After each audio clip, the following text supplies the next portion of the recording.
안녕하십니까. 저는 고창군 지역환경교육센터 곤충생태학교 강사 천만석입니다. 오늘은 여러분들과 함께 곤충 사육법, 그 중에서 나비를 기르는 방법에 대해서 간략하게 설명하는 시간을 갖도록 하겠습니다. 먼저 성충을 사육할 때는 이처럼 망이 있는 통풍이 잘 되는 사육 도구를 사용하는 것도 좋습니다. 제일 중요한 것은 먹이식물입니다. 배추 흰나비를 사육할 때는 이처럼 케일이나 양배추, 배추, 무 등을 사용할 수 있습니다. 제일 좋은 것은 농가에서 가장 많이 쓰는 것은 케일입니다. 먼저 야외에서 채집한 나비를 이처럼 암컷과 수컷을 채집해서 넣습니다. 그리고 난 다음에 먹이식물을 이 안에 놔두고 꽃을 함께 넣는 것도 좋습니다. 대신 꽃이 없으면 방법이 있습니다. 우리 집에 보면 이런 꿀이 있습니다. 꿀을 물에다가 10대 1의 비율로 조금만 해보겠습니다. 조금만 이렇게 해서 물을 10배 정도 붓습니다. 그런 다음에 잘 섞어주고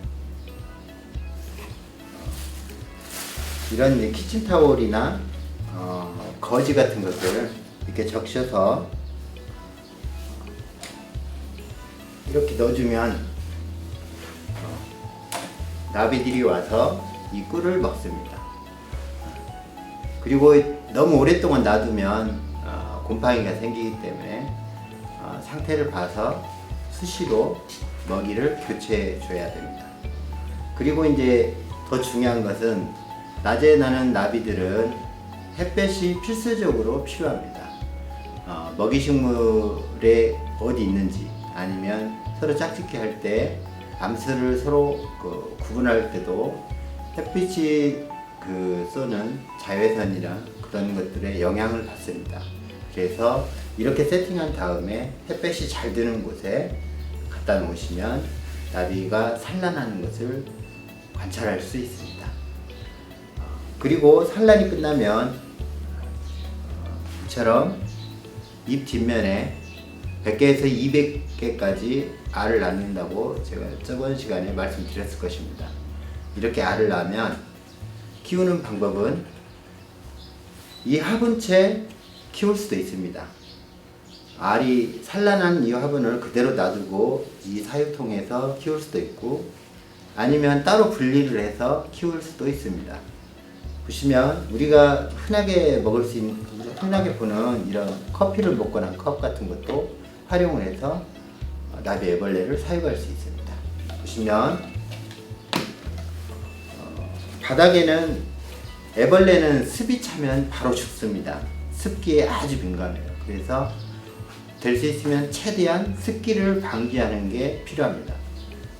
습을 빨아들일 수 있는 이런 타월을 바닥에 깝니다. 그런 다음에 알이 붙은 이파리를 떼어내서 이렇게 놔두면 3, 4일 지나면 부화가 돼서 유충이 보이기 시작합니다.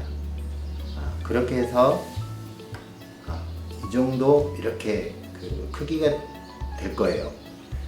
그럴 때도 이렇게 놔두고 뚜껑을 이런 여기 이렇게 구멍이 나 있는 것은 이런 뚜껑을 사용하셔도 됩니다. 대신 이제 탈출을 방지하기 위해서 이런 망이나 양파망 같은 거 있죠. 집에 보면 쉽게 볼 수 있는 양파망을 이렇게 덮고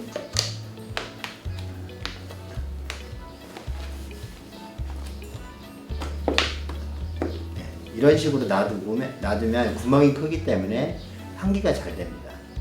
그리고 습이 찬다 싶으면은 이것을 제거하시고 고무줄로 감아주셔도 됩니다. 근데 이게 구멍이 커서 습이 찰 일은 없을 것 같습니다. 이렇게 해서 애벌레를 사용하시면 됩니다. 배추나비를 기르는 데 있어서 제일 중요한 건 습기 차는 것을 최대한 방지할 수 있도록 통풍이 잘 되는 사육 도구를 사용하시는 게 중요합니다. 그리고 배설물을 언제나 깨끗하게 사육통화를 청소해 주는 것도 잊지 말아야 할 것입니다. 자, 사육청을 키울 때는 세팅이 끝난 다음에 햇볕이 잘 드는 곳에 두는 것이 아주 중요합니다. 유충은 햇볕에 너무 노출되면 바로 수분이 증발해서 잎이 금방 마르고 쉽게 죽을 수 있습니다. 그래서 유충은 좀 그늘진 곳에, 너무 어두운 곳 말고 거실이나 그런 곳에 키우시면 좋을 것 같습니다. 이런 꿀물이 없으면 설탕물을 대신하셔도 상관이 없습니다. 지금까지 장수풍뎅이 생태와 사육법, 배추인나비의 생태와 사육법에 대해서 공부하는 시간을 가졌습니다. 앞으로 고창군 지역환경교육센터를 통해서 다양한 곤충 생태 교육을 진행할 계획입니다.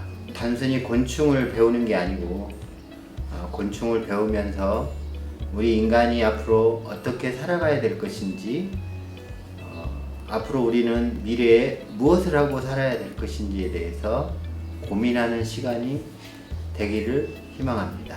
그동안 수고하셨습니다. 감사합니다.